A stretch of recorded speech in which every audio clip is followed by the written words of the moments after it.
Hi friends, welcome to my channel ગોરાદેસ tasty travels. આજે આપણે બનાવીશું મેથીના થેપલા. આમાં મેં એડ કરેલું છે બાજરીનો થોડો લોટ અને ઘઉંનો લોટ.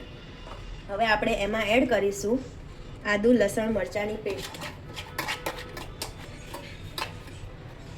પછી આપણે એમાં એડ કરીશું 2 ચમચી લાલ મરચું, 1 ચમચી હળદર, 1 ચપટી હિંગ અને અડધી ચમચી જીરું.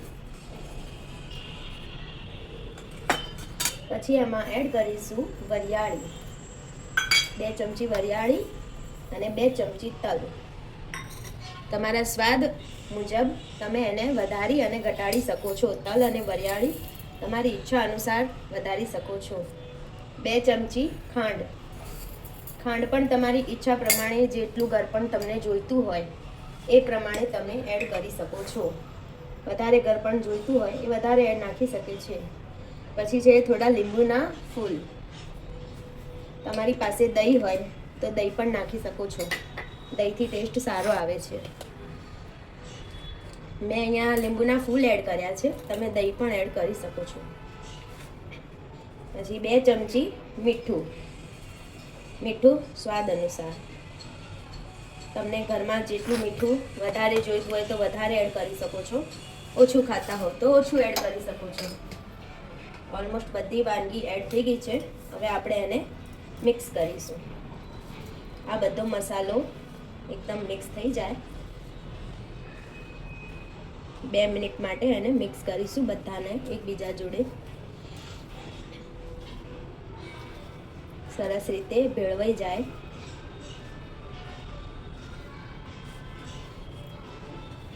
હવે એમાં એડ કરીશું 4 ચમચી તેલ.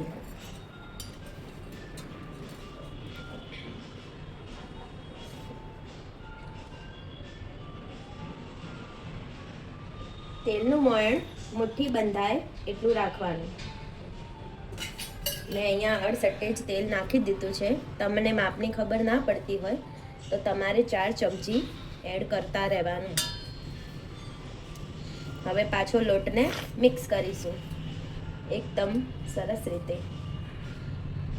તેલ નાખ્યા પછી થોડું આવું મસળવું પડશે, નહીંતર તેલ અને લોટ બે મિક્સ થઈને લોટના ગઠ્ઠા થઈ જશે. આવી રીતે એને બરોબર મસળી કાઢીશું લોટને.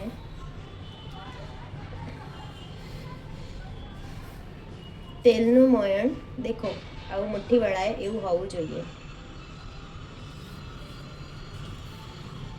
હજી થોડો મિક્સ કરીશું એકદમ સરસ રીતે, એટલે બધો મસાલો પણ એડ થઈ જાય અને તેલ પણ. તમને તેલ ઓછું લાગતું હોય તો ફરી એડ કરી શકો છો.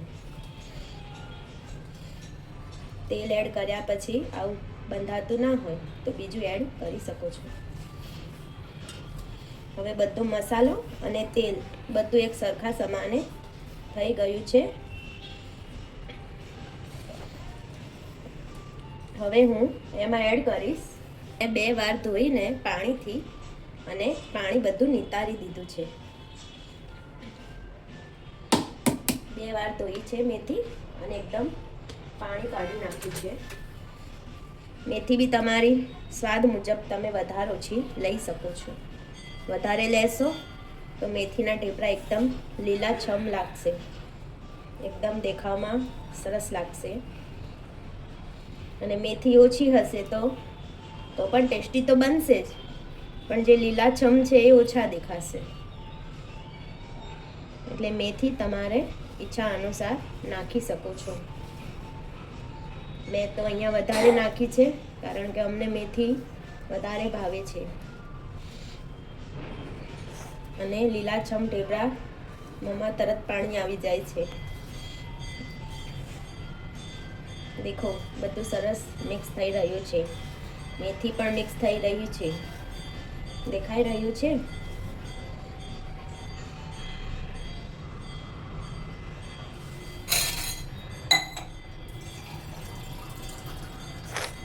હવે આપણે થોડું થોડું પાણી એડ કરતા રહીશું.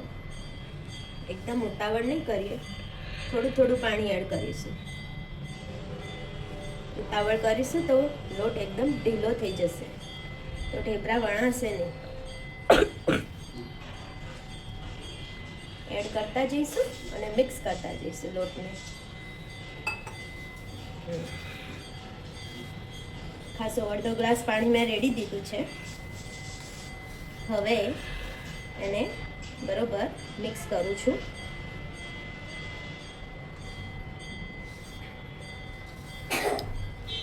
તલ અને વરિયાળી પણ ઓપ્શનલ છે, તમારી પાસે હોય તો નાખી શકો છો, ના હોય તો ચાલશે. તલ અને વરિયાળીથી ઢેબરાનો દેખાવ એકદમ સુંદર આવે છે અને ખાવામાં પણ મજા આવે છે. સ્ટાર્ટ. આપણે લોટ બાંધી દીધો છે. મેં 2 ચમચી તેલનું મોઈન નાખી અને આખો તેલવાળો લોટ કરી દીધો છે, જેથી હાથમાં ના ચોંટે. હવે આપણે ઢેબરાનું માપસરનું ગુલ્લું કરીને એને થોડો લોટમાં એ કરીને એકદમ પતલું વળીશું. બહુ પતલું પણ નહીં અને બહુ જાડું પણ નહીં.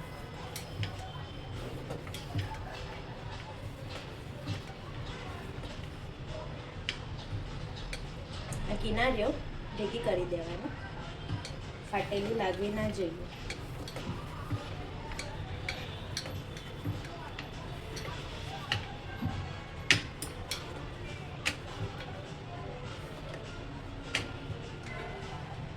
અહીંયા મેં તવી પર ગેસ ચાલુ કરીને રાખ્યો હતો.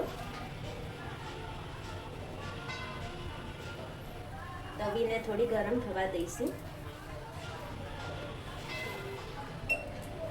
તવી ગરમ થઈ ગઈ છે. થોડું તેલ વાળું કરીને, જેથી આપણું ઢેબરું ચોંટી ના જાય. હવે એને મૂકી દઈશું આરામથી. ફ્લેમ થોડી લો રાખીશું, જેથી આપણું થેપલું બળી ના જાય.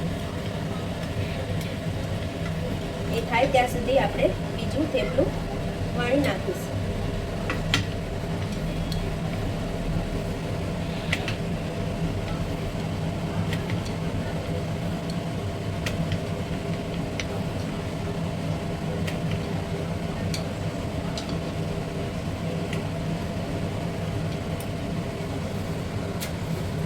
એકદમ થોડું શેકાઈ જાય એટલે એને પલટાવી દઈશું.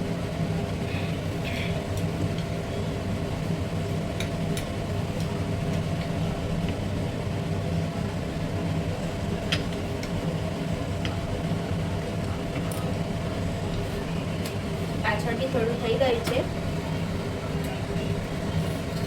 હવે એમાં 2 ચમચી તેલ રેડીશું. ચારે બાજુ તેલ ફેલાવી દઈશું અને એને પલટાવી દઈશું.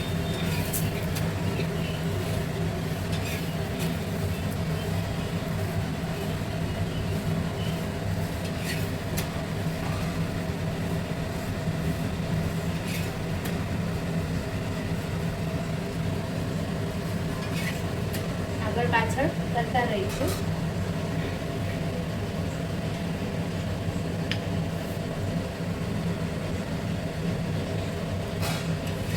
હવે બીજું ઢેબરું આ જ રીતે બીજું બનાવીશું.